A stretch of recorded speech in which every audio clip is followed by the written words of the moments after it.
Jackets lose 4-3 to the Washington Capitals in game number 5 of the Stanley Cup playoffs. We're down in the series, but we are not out of this series. Coming down the stretch, we were down, we battled our way into the playoffs, and we got in. The first couple of games, we got down early, but we battled back. We found ways to win those games.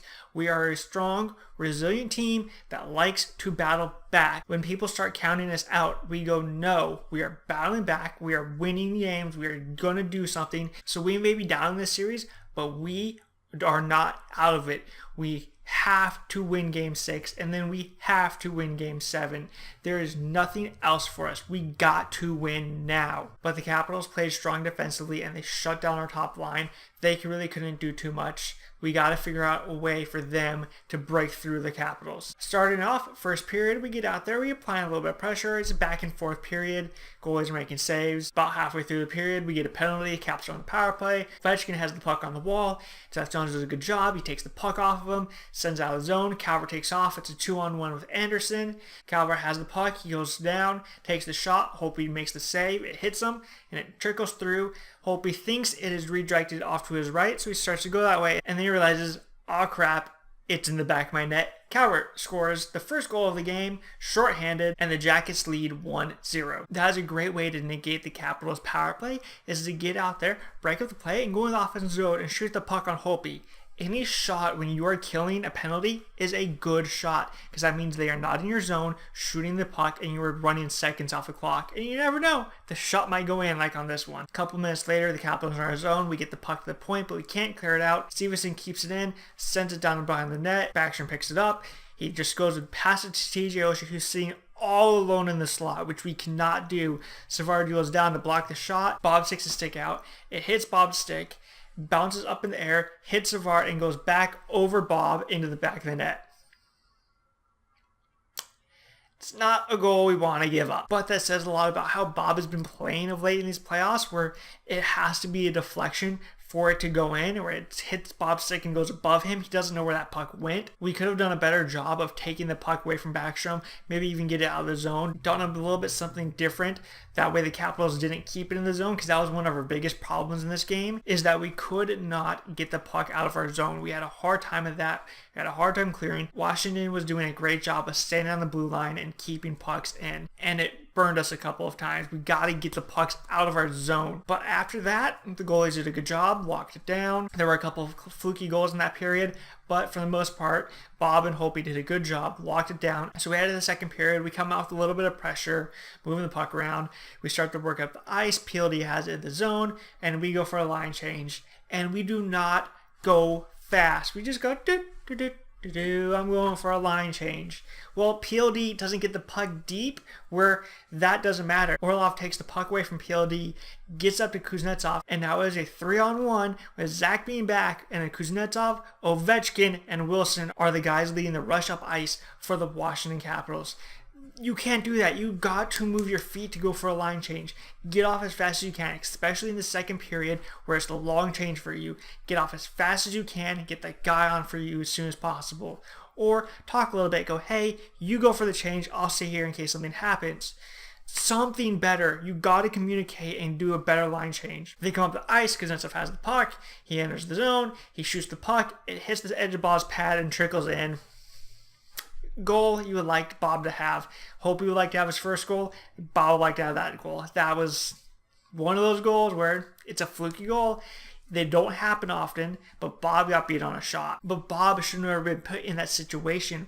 Why was there one defenseman back? Because Bob now has to play Kuznetsov and Ovechkin and Wilson in case Werenski takes something else away. He's got to play all three of them. There wasn't much Bob could have done there. It would have been nice had he been able to square up against Kuznetsov more, but he didn't have a second defenseman back. If Kuznetsov goes for a pass and Werenski steps up and takes Ovechkin away and it goes across to Wilson and Bob is squared up on Kuznetsov, Wilson has an empty net.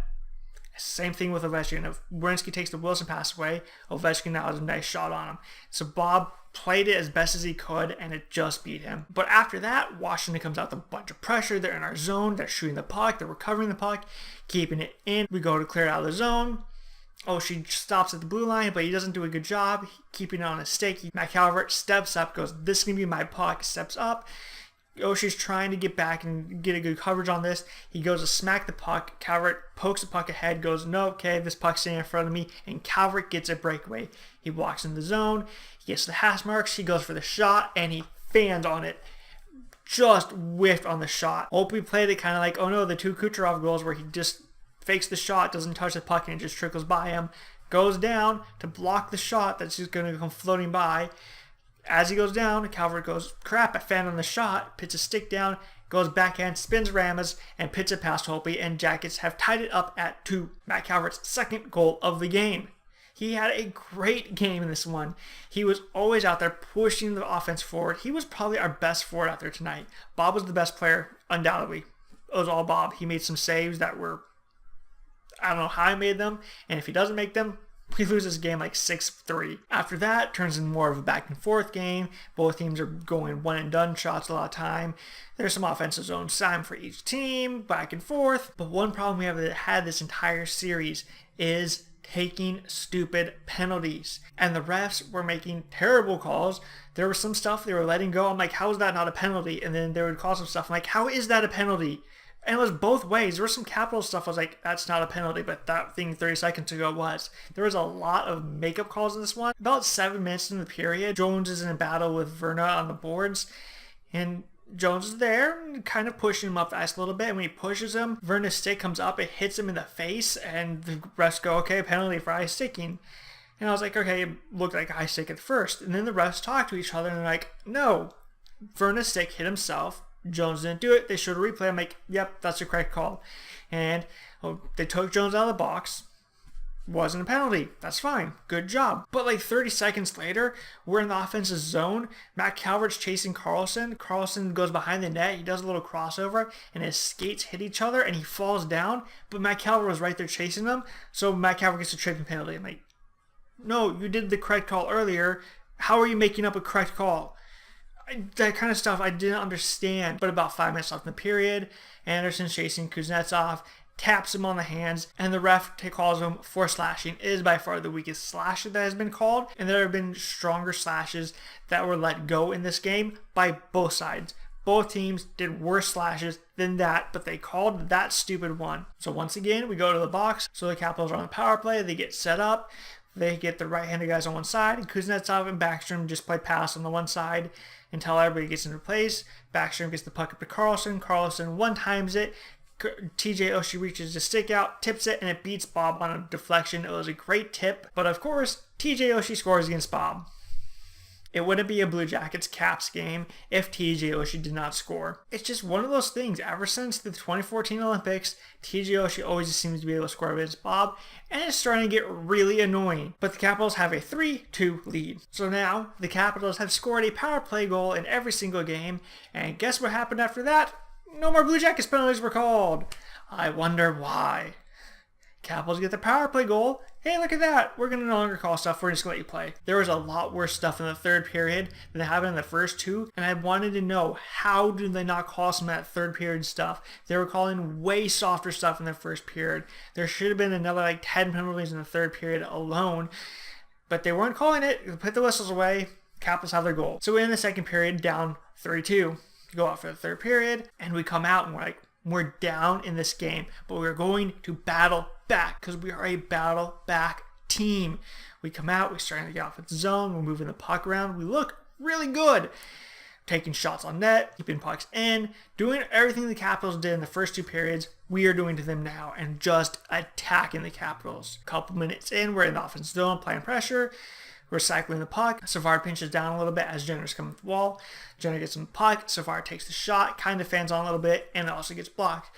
The Capitals go to get the puck, and Wimberg dives for it and pokes it up to the point to Ian Cole. Cole gets it, throws it back right down at the net because he has the Washington forward coming right at him. He knows he has to get this puck deep. And as he throws it in, Borgstrand's in front of Holtby, reaches out, tips it past him, and the Jackets tie it back up at 3. And after that goal, we were dominant. We looked like we did in February. I compared how this series is like our regular season in last video, and this game was February, where we had 50 plus shots in 3 consecutive games.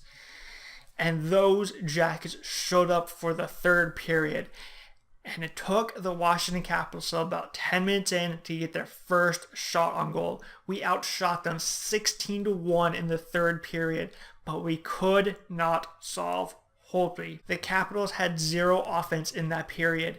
We were so good and we couldn't take advantage of it. We should have put the game away there. That is where we lost this game, is not being able to get a second goal in the third period. Don't get me wrong, Holtby played great, but we should have been able to solve him at least one other time in the third period. With the amount of shots we put on net and the quality of shots we put on net, we should have been able to beat him, but we couldn't because Holtby was playing great. So we get to the end of the period, end of the game, and we're still tied. But that's fine. We've been great in overtime. We got to get out there and continue to do what we did in the third period and just shoot pucks at Holtby. You never know what's going to get in. Put a guy in front of Holtby and shoot the puck. That's what we have to do in overtime. We don't really do that. We had one kind of sustained pressure in the offensive zone, but for the most part, it's Washington in our zone, shooting the puck on Bob. Bob making great save after great save, keeping this game alive. You may think Bob's a little cold after stopping only one shot in the third period, but he was making save after save, and they were great saves. We let Ovechkin stand all alone in the slot for whatever reason. The Capitals gave Ovechkin the puck. Ovechkin shoots it right away, and Bob comes out, challenges, stops the puck, and we keep playing. We get a little bit more offensive zone time, but we still can't solve Holtby. We're pinning some pretty good shots on net. Holtby's making some great saves, but just after the 10-minute mark TV timeout, Capitals are in our zone. They're moving the puck around. We try to clear it. It goes right to Orlov. We can't clear it. It was a problem all night. We couldn't clear it. Orlov pissed a shot on net. It's going wide. Backstrom reaches out, tips it, and it beats Bob, and we lose 4-3. We may have lost this game, but we are not out of the series. We are still in the series. I said at the beginning of the video, we are a battle back team. We can do this. Everybody expected this series to go 7 games. Let's make it go 7 games. We just need to do a better job of staying out of the box, getting the few kills we give them, and being smarter on a line change, talking to each other, doing the correct things there. Bob will keep us in this game. He's having a great playoff series. Bob will help us win the game. We gotta provide him some offense, provide him a little bit more support defensively, and this series will be ours if we can do those things. So until next time, we play the Washington Capitals in game number 6 at home. Click like and subscribe, all that fun stuff. Until then, I'll see you later. We are down, but we're not out. Keep attacking.